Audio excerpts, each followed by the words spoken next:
Vidieť pavúka v sne symbolizuje skryté obavy alebo zamotané situácie. Je to znamenie, že by ste si mali všímať drobné detaily. Zamotať sa do pavúčiny znamená, že ste uviazli v probléme alebo ste príliš závislí od niekoho iného. Je čas sa oslobodiť. Vidieť veľa pavúkov v sne naznačuje drobné starosti, ktoré sa hromadia, alebo ľudí, ktorí vám berú energiu. Zabiť pavúka v sne znamená prekonať svoje strachy a získať späť kontrolu nad náročnou situáciou.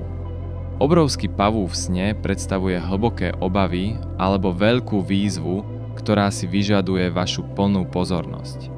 Ak vás pavúk v sne uhryzne, je to varovanie pred možnou zradou alebo konfliktom s niekým blízkym. Ak po vás pavúk lezie, naznačuje to skrytý stres alebo vplyv niekoho, koho sa neviete zbaviť. Ak sa vám sníval nezvyčajný sen o pavúkovi, zistite, aký skrytý odkaz vám posiela vaše podvedomie na somnorium.com.